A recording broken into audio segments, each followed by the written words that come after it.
Oh, hello there. Did you ever wonder about the mysteries of the natural world? Well, you come to the right place. Welcome, bienvenue, welcome on Fac Fish Channel. Let's start a conversation.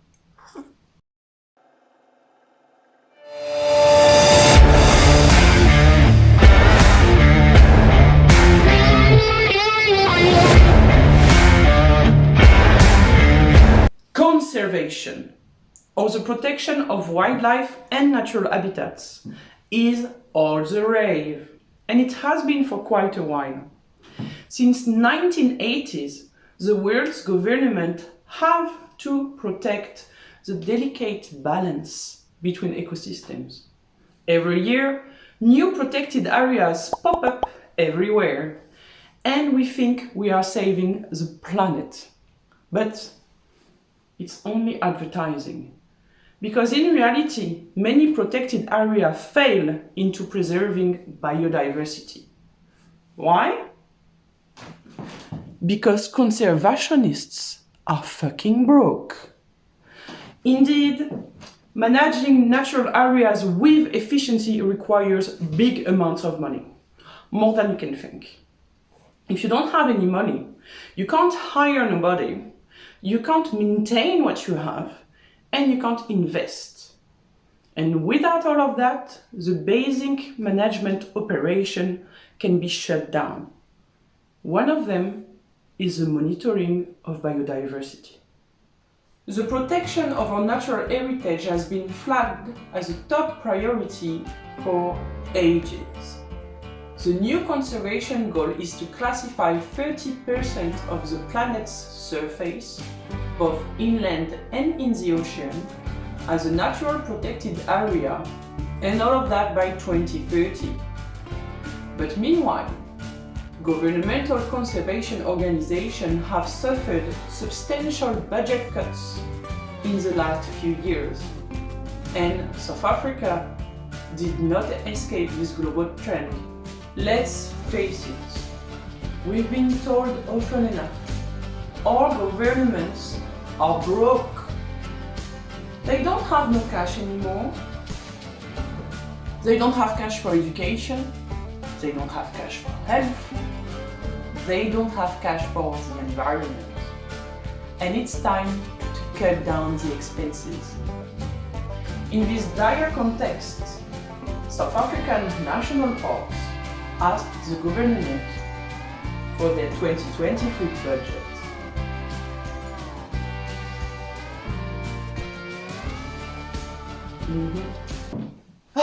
So, dear government, for 2023, we calculated the budgets, and we need 3 billion rands. No. We cannot give you 3 billion. No. But managing the natural areas, sir, driving the tourists around, the fuel, that costs money.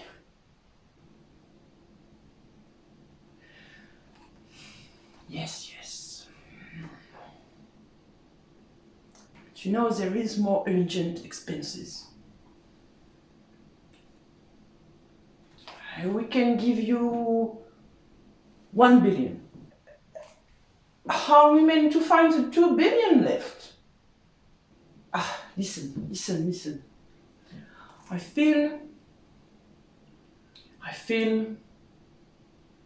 that 2023 is going to be a great year for tourism. Tourists are going to pay the rest. Yes. Unfortunately, that's what happened. 2023 was a great year for tourism in South Africa, and tourists did visit the national parks, which generated enough money to cover the remaining of the budget. We are talking about 2 billion rand here.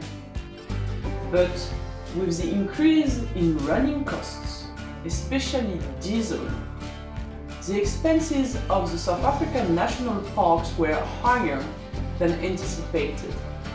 What do you do to reduce your expenses? You cut on human resources and maintenance. Recently, several protected areas managed by provincial conservation bodies have been flagged for their lack of efficiency in dealing with the loss of biodiversity within their boundaries. The main culprit? The lack of resources, both human and financial, which would allow to effectively deal with the basic management operation within the park and to tackle the infrastructure maintenance backlog. Indeed, protected areas often struggle to maintain their tracks, trails and roads, their boundary fences, and staff and guest accommodations. And I can tell you, fences are fucking expensive. So how do you expect efficiency from a run-down park? Another essential task that natural protected areas struggle to achieve is biodiversity monitoring. Biodiversity monitoring is vital to make informed decisions to achieve the desired outcome. That is the protection of nature. You need to know what you got and where you got it. Which animals, which plants, which mushrooms are present within your boundaries, how they interact with each other, and if you soil retain waters, for example, and so on. But gathering biodiversity data is not all fun and games. The goal is simple but not easy in any way. You need to obtain an up-to-date, accurate list of species present on your territory. To do so, you need to collect, digitize, clean, standardize, curate, make available, and analyze your data.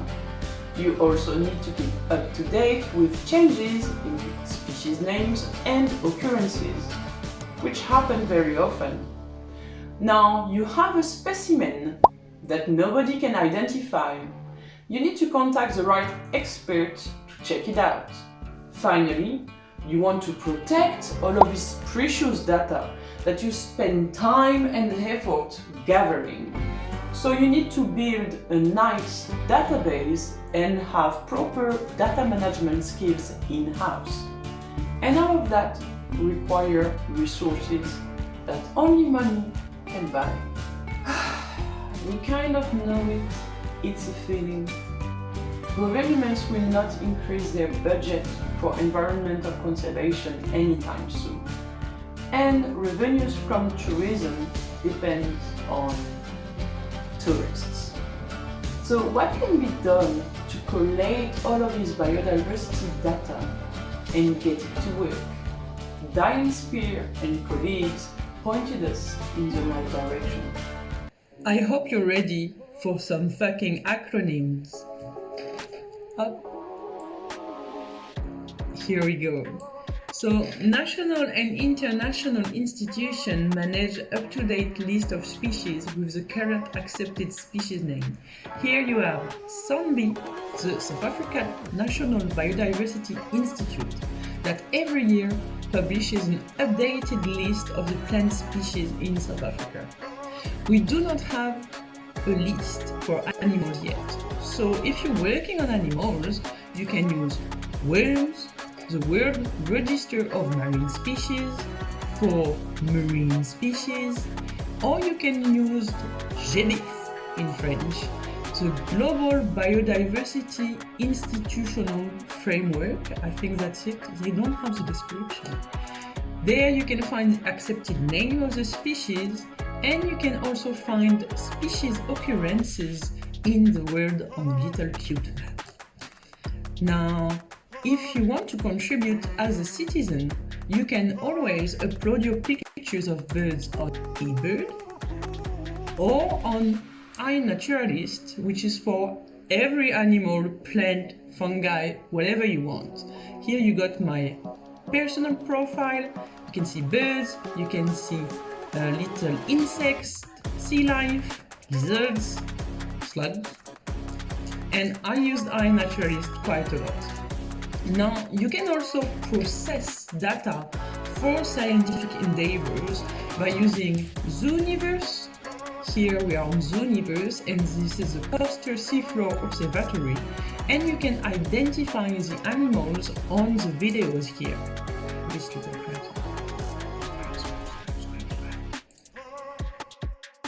Finally, we can use artificial intelligence to try and process the data for us, although sometimes it doesn't work the way we want to. The AI didn't even see this as a crab, it saw this as a sponge. Technology, you know? And you? Have you ever used iNaturalist? I've been posting pictures of wildlife there for quite a while now, and I think it's a great tool for conservationists and to train my naturalist skills. So let me know in the comment section below. Now, sure, there are loads of biodiversity data available on paper, online, and in museums. And there seems to be a lack of awareness within conservation organizations to access this treasure trove of data. But in my opinion, protected natural areas already struggle to maintain their physical integrity. So who's going to take on the digital realm? And more importantly, who's going to pay for it? Because don't get me wrong, it's nice to involve non-scientists in the collation of biodiversity data. Snapping a picture of a bird, identifying sea creatures from a deep sea camera in the ocean, that's cool. And that makes people care about biodiversity. But it's always on a voluntary basis. Where are the jobs? Because hiring a professional naturalist expert, a marine biologist, an ornithologist, an herpetologist, okay, that requires financial resources because these guys did a lot of studies, so they should be paid accordingly. But natural parks, they already struggle. So it's normal that they allocate resources to more important needs. It's sad, but it's understandable. Rent off.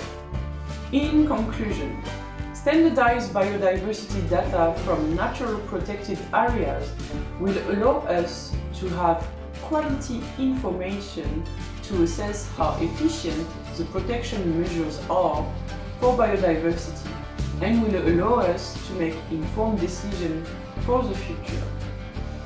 But money is the sinew, and proper biodiversity monitoring and general management of protected areas require money to hire and train staff, invest in equipment, maintain the infrastructure, and try to tackle the current backlog.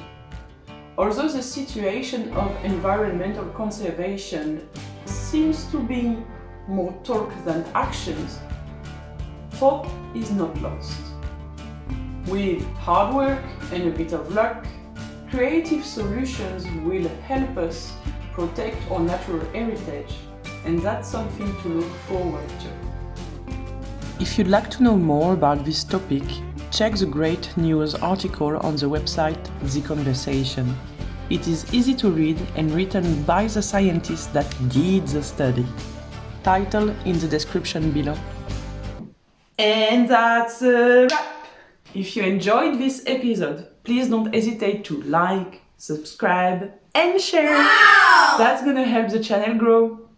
And now, between us. Ciao, bye! Are you hungry for more? Check the links in the description below.